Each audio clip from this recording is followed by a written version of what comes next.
नमस्कार। मैं हूँ महिमा। आज मैं आपको सुनाने जा रही हूँ सुभद्रा कुमारी चौहान की लिखी कहानी ग्रामीणा। पंडित रामधन तिवारी को परमात्मा ने बहुत धन संपत्ति दी थी, किंतु संतान के बिना उनका घर सूना था। धन धान्य से भरा पूरा घर उन्हें जंगल की तरह जान पड़ता। संतान की लालसा से उन्होंने न जाने कितने जप तप एवं विधान करवाए और अंत में उनकी ढलती उम्र में पुत्र तो नहीं किंतु एक पुत्री का जन्म अवश्य हुआ। तिवारी जी ने खूब खुले हाथ से खर्च किया। सारे गांव को प्रीति भोज दिया गया। महीनों घर में ढोलक ठनकती रही। कन्या ही सही, पर इसके जन्म से तिवारी के नेह संतान होने का कलंक धुल गया। कन्या का रंग गोरा चिट्टा, आंखें बड़ी बड़ी, चौड़ा माथा और सुंदर सी नासिका थी। उसका नाम रखा गया सोना। सोना का लालन पालन बड़े लाड प्यार से होने लगा। सोना के 7 साल की होने पर तिवारी जी ने घर में एक मास्टर लगाकर सोना को हिंदी पढ़वाना आरंभ किया। सोना ने थोड़े ही समय में रामायण महाभारत पढ़ना आरंभ कर दिया। ज्यादा पढ़ा लिखा कर उन्हें सोना से कोई नौकरी थोड़ी करवानी थी, इसलिए सोना का पढ़ना बंद करवा दिया गया। अब सोना 9 वर्ष की सुकुमार सुंदर बालिका थी। उसकी सुंदरता और सुकुमारता को देखकर गांव के लोग कहते, तिवारी जी, आपकी बेटी देहात के लायक नहीं है। इसका विवाह तो कहीं शहर में ही करना। सुनते हैं शहर में बड़ा आराम होता है। तिवारी जी की बहन जानकी का विवाह तो गांव में ही हुआ था, किंतु इधर कुछ समय से वह शहर में जाकर रहने लगी थी। जब कभी वह शहर से चौड़े किनारे की साड़ी आदि वहां का लेस लगा जैकेट, पैरों में काले काले स्लीपर पहनकर आती तो सारे गांव की स्त्रियां दौड़ दौड़ कर उसे देखने जाती। जानकी के पति नारायण ने मिल में नौकरी कर ली थी। उसे 20 रुपए माहवार मिलते थे। अब वह देहाती न था, 16 आने शहरी बाबू बन गया था। जब कभी गांव में जाता कान में इत्र का फाहा जरूर रखता। गांव वालों को अपने जीवन से शहर का जीवन ही सुखमय और शांतिदायक मालूम होता। इन सब बातों को देखकर और सोना की सुकुमारता को देखते हुए सोना की मां नंदो ने निश्चय कर लिया था कि मैं अपनी सोना का विवाह शहर में ही करूंगी। किंतु सोना को कुछ ज्ञान नहीं था। वह तो अपने देहाती जीवन में ही मस्त थी। वह दिन भर स्वच्छंद फिरा करती। कभी कभी वह समय पर खाना खाने आ जाती और कभी कभी खेल में खाना भी भूल जाती। सुंदर चीजें इकट्ठी करने और उन्हें देखने का उसे व्यसन था। गांव में उसे अपने जोड़ की कोई लड़की न मिलती, इसलिए किसी लड़की से उसका अधिक मेल जोल न था। नंदो को सोना की स्वच्छंद प्रियता पसंद न थी, किंतु वह सोना को दबा भी नहीं सकती थी। जब कभी वह सोना को इसके लिए कुछ कहती तो तिवारी जी उसे आड़े हाथों लेते। कहते, लड़की है, पराए घर तो उसे जाना ही पड़ेगा। क्यों उसके पीछे पड़ी रहती हो? जितने दिन है खेलने दो। तुम्हारे घर जन्म भर थोड़ी बनी रहेगी। लाचार नंदो चुप रह जाती। सोना ने 13वें साल में पैर रखा, किंतु तिवारी जी का ध्यान इस तरफ था ही नहीं। एक दिन नंदो ने उन्हें छेड़ा, सोना के विवाह की कुछ फिक्र है? तिवारी जी चौंक से उठे, बोले, सोना का विवाह? अभी वो है क्या साल की? किंतु यह कितने दिन चल सकता था? लड़की का विवाह तो करना ही पड़ता है। इधर सोना अभी भी निरी बालिका ही थी। वह राजा रानी का खेल खेलती। अब उसके अंग प्रत्यंग में धीरे धीरे यौवन का प्रवेश हो रहा था, किंतु सोना को इसका ज्ञान नहीं था। सोना का विवाह तय हो गया। वर की आयु 22 साल की थी। वह सुंदर, स्वस्थ एवं चरित्रवान युवक थे। वे एक प्रेस में नौकरी करते थे। 75 रुपए माहवार तनख्वाह पाते थे। घर में एक बूढ़ी माँ को छोड़कर और कोई न था। बिहार के रहने वाले थे। कुछ ही दिनों में यूपी में आए थे। पर्दे के बड़े ही पक्षपाती और पुरानी रूढ़ियों के कायल थे। नाम था विश्वमोहन। जब तिवारी जी ने विश्वमोहन एवं उनके घर को देखा तो उनकी खुशी का ठिकाना ही न रहा। विश्वमोहन बाबू पूरे साहब ही दिखते थे। उनके घर के सभी खिड़की दरवाजों पर चिकें पड़ी हुई थीं। जमीन पर एक दरी बिछी हुई थी, जिसके बीच में एक गोल मेज थी। मेज के चारों तरफ कुर्सियां थीं। सुंदर सुंदर प्यालों में मेज पर बैठकर चाय पीने का तिवारी जी के जीवन का यह पहला अनुभव था।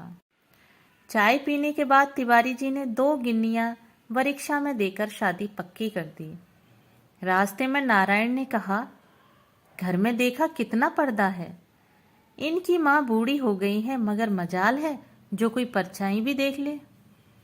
तिवारी जी खुशी खुशी घर लौटे। घर आकर उन्होंने नंदो के सामने वर के रूप और गुण का बखान किया तो नंदो फूल ही न समाई। वह जैसा घर और बर अपनी पुत्री के लिए चाहती थी, वैसा ही उसे मिल गया। इसके लिए उन्होंने परमात्मा को धन्यवाद दिया और नारायण को मन से आशीर्वाद दिया।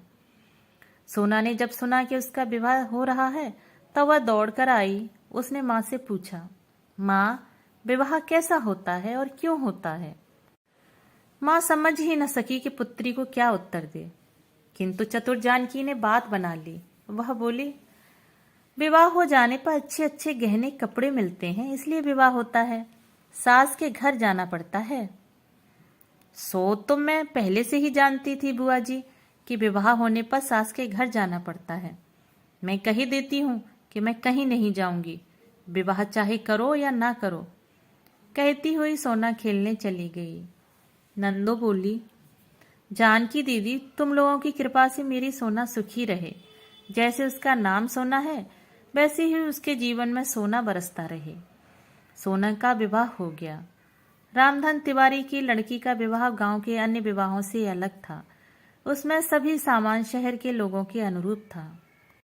विदा के समय बेटी के रुदन को देखकर माता पिता बेहवल हो उठे।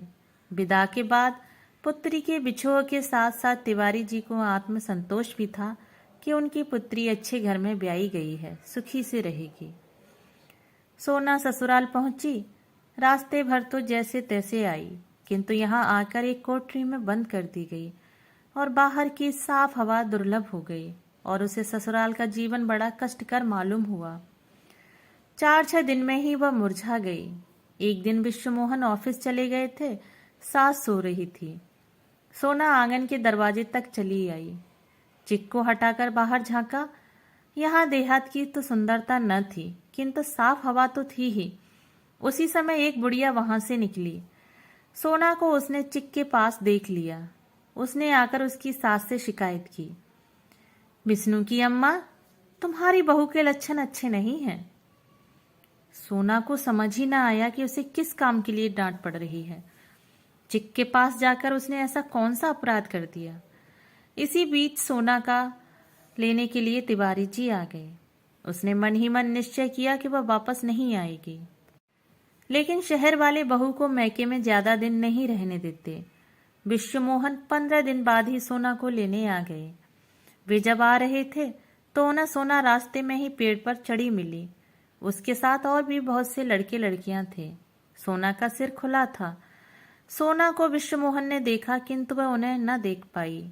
पत्नी के रंग ढंग उन्हें न सुहाए और उन्होंने निश्चय किया कि अब वे अपनी पत्नी को यहाँ नहीं भेजेंगे। सोना फिर ससुराल आई। सास ने गृहस्थी का सारा भार सोना पर डालकर गृहस्थी से छुट्टी ले ली। सोना ने कभी घर का काम न किया था, अतः उसे बहुत कठिनाई हुई। धीरे धीरे उसे काम का अभ्यास हो गया। घर में रात दिन बंद रहने की आदत न थी। बाहर जाने के लिए उसका मन व्याकुल रहता।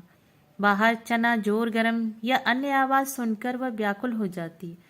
अपना यह जीवन उसे कैद खाने के समान लगता।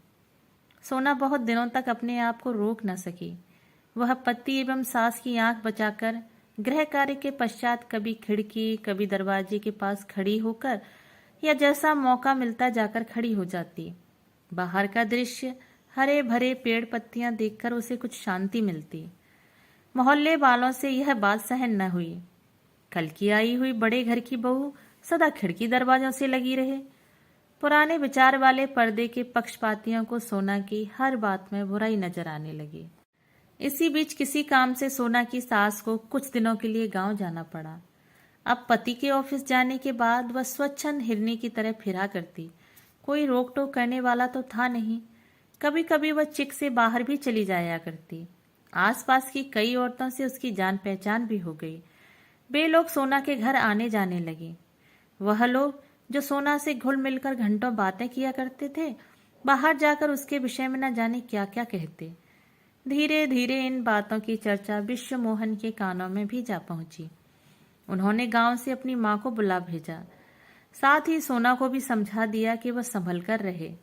सास के आने पर सोना फिर पहरा बैठ गया। सोना का मन जरा सा मौका पाते ही साफ हवा के लिए मचल उठता और वह अपने को रोक न पाती। सख्त पर्दे में रह पाना उसके लिए कठिन हो गया। एक दिन विश्व मोहन को शहर से बाहर किसी काम से जाना पड़ा। सास खाना खाने के बाद लेट गईं। सोना ने गृहस्थी का काम समाप्त करने के बाद कपड़े बदले और एक पुस्तक पढ़ने बैठ गई। पुस्तक कई बार पढ़ी हुई थी, इसलिए उसका मन उस पुस्तक में नहीं लग रहा था। उसी समय ठेले वाले ने आवाज दी, हर माल मिलेगा 2 पैसा। किताब फेंककर सोना दरवाजे की तरफ दौड़ी। ठेले वाला दूर निकल गया था। निराश होकर वापस लौटने ही वाली थी कि पड़ोस में रहने वाला बनिए का लड़का फैजू दौड़ता हुआ आया और बोला, भौजी सुई धागा हो तो जरा देना, मेरे कुर्ते का बटन टांक दो, मैं कुश्ती देखने जा रहा हूं। सोना ने पूछा, कुश्ती देखने जाते हो कि लड़ने? फैजू ने मुस्कुराकर कहा, दोनों काम करने भौजी, पहले बटन तो टांक दो, नहीं तो देर हो जाएगी। सोना सुई धागा लाकर बटन टांकने लगी। फैजू वहीं फर्श पर सोना से जरा दूर हटकर बैठ गया। गाड़ी 3 घंटे लेट थी। विश्वमोहन ने सोचा, यहाँ बैठे बैठे क्या करेंगे, चलें तब तक घर में बैठकर आराम करेंगे। सामान स्टेशन पर ही छोड़कर स्टेशन मास्टर की साइकिल लेकर विश्वमोहन घर पहुंचे। बैठक में फैजू को बैठा देखकर उनके तन बदन में आग लग गई। अपने गुस्से को पीकर चुपचाप अंदर आए। माता के पास आकर बैठ गए। सोना ज्यों त्यों किसी प्रकार बटन टांक कर कुर्ता फैजू को देकर अंदर आई। उसने स्वप्न में भी न सोचा था कि जरा सी बात यहाँ तक बढ़ जाएगी। पति का चेहरा देखकर वह सहम गई। उसने डरते डरते पति से पूछा, कैसे लौट आए? विश्वमोहन ने रुखाई से उत्तर दिया, गाड़ी लेट है। सोना ने फिर पूछा, अब कब जाओगे?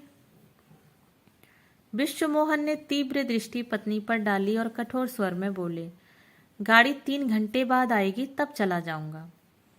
सोना के आग्रह करने पर विश्वमोहन अपने कमरे में गए। कुर्सी पर बैठकर एक पुस्तक के पन्ने पलटने लगे। पढ़ने के नाम पर कदाचित वे एक अक्षर भी नहीं पढ़ पाए। अपनी अंतर्वेदना को चुपचाप लहू के घूंट की तरह पी रहे थे। सोना का आचरण उन्हें पीड़ा पहुंचा रहा था। पति की आंतरिक वेदना उससे छिपी नहीं थी। उसने अपना सिर विश्वमोहन के पैरों पर रख दिया और बोली, इस बार मुझे माफ कर दो, अब तुम जो कहोगे मैं वही करूंगी, मुझसे नाराज ना हो। विश्वमोहन के पैरों पर जैसे किसी ने जलती हुई आग धर दी हो। तिरस्कार के स्वर में बोले, यह बात आज क्या तुम पहली बार कह रही हो? यह मौखिक प्रतिज्ञा है, हार्दिक नहीं। अब तुम्हारे इस आचरण के कारण मैं शहर में सिर उठाने के काबिल नहीं रहा। जो जी में आता है करती हो। भला यह सौदा तुम्हारे पास बटन टकवाने क्यों आया? तुम इनकार न कर सकती थी। सोना ने भय कातक दृष्टि से पति की ओर देखते हुए कहा, जरा सा तो काम था, पड़ोसी धर्म के नाते मैंने सोचा कि कर देना चाहिए। इसी प्रकार जरा जरा सी बातों से बड़ी बड़ी बातें हो जाया करती हैं। निभाया करो पड़ोसी धर्म, मगर मेरी इज्जत का ख्याल मत करना। कहते हुए विश्वमोहन बाहर चले गए। आहत अपमान से सोना तड़प उठी। वह कटे वृक्ष की भांति खाट पर गिर पड़ी और खूब रोई। रो लेने के बाद उसका जी हल्का हुआ। उसे अपने गांव का स्वच्छंद जीवन याद आने लगा। नदी पर गांव भर की बहू बेटियां एक साथ स्नान करने जाती थीं और फिर एक साथ गाती हुई लौटती थीं। कितना सुखमय जीवन था वह। चने के खेत में चने की नर्म नर्म पत्तियां खाया करते थे। वहां छीना झपटी भी हो जाया करती थी। अपने पड़ोसी कुंदन के लिए वह माँ से झगड़कर मिठाई भी ले जाती थी। क्रोशिये से एक सुंदर गोल बटुआ बनाकर उसने कुंदन को दिया था। कुंदन की भाभी नई नई ब्याहकर आई थी।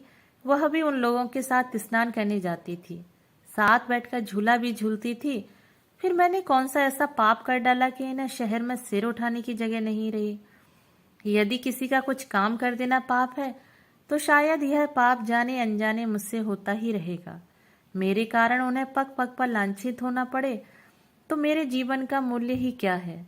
ऐसे जीवन से तो मर जाना ही अच्छा। मैं घर के अंदर पर्दे में नहीं बैठ सकती, यही मेरा अपराध है ना। इसी के कारण तो लोग मेरे आचरण में धब्बा लगाते हैं। मैं लोगों से अच्छी तरह बोलती हूँ, प्रेम पूर्ण व्यवहार करती हूँ, यही मुझ में बुराई है ना। आज उन्हें मुझ पर क्रोध आया। उन्होंने तिरस्कार के साथ मुझे झिड़क दिया। इसमें उनका कोई कसूर नहीं है। पत्थर के पाट पर भी रस्सी के रोज रोज घिसने से निशान पड़ ही जाते हैं। फिर वे तो देवतुल्य पुरुष हैं, उनका हृदय तो कोमल है। इन अपवादों का असर कैसे न पड़ता। रामचंद्र जी ने भी तो जरा सी बात पर अपनी गर्भवती सीता को वनवास दे दिया था।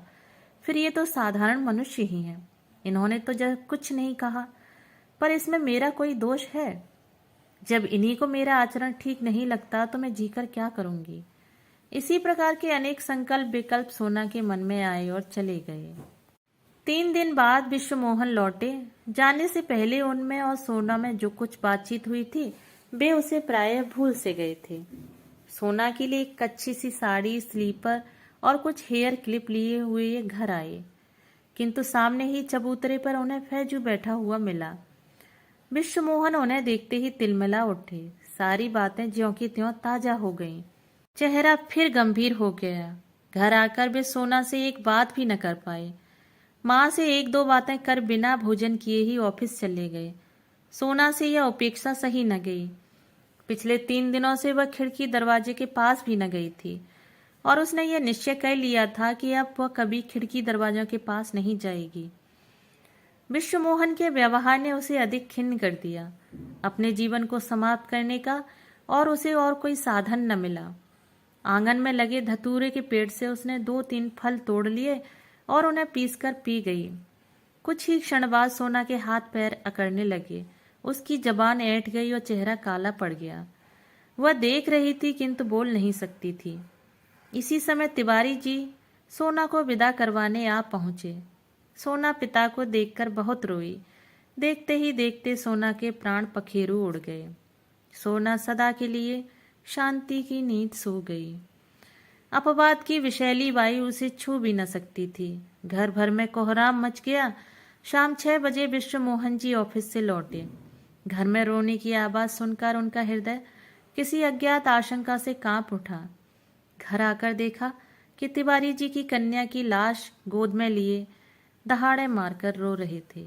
इस बीच तिवारी जी कई बार कन्या को लेने आ चुके थे, किंतु विश्वमोहन ने विदा नहीं किया था। विश्वमोहन व तिवारी में कोई खास बातचीत न हुई। अंतिम संस्कार के बाद जब विश्वमोहन लौटे तो मेज पर उन्हें सोना का पत्र प्राप्त हुआ।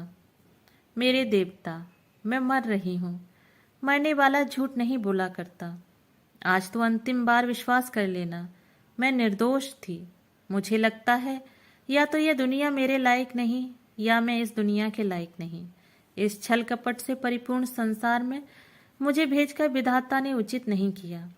आप मेरी एक कठिनाई नहीं समझ सके। एक वातावरण से दूसरे वातावरण में पहुंचकर मैं अपने को शीघ्र ही अनुकूल नहीं बना पाई। अपने मरने का मुझे कोई अफसोस नहीं है। दुख है तो केवल इस बात का कि मैं आपको सुखी न कर सकी। अभागिनी सोना। दोस्तों, आपको यदि ये कहानी पसंद आई हो तो मेरे चैनल को लाइक, सब्सक्राइब और शेयर करना ना भूलें। धन्यवाद।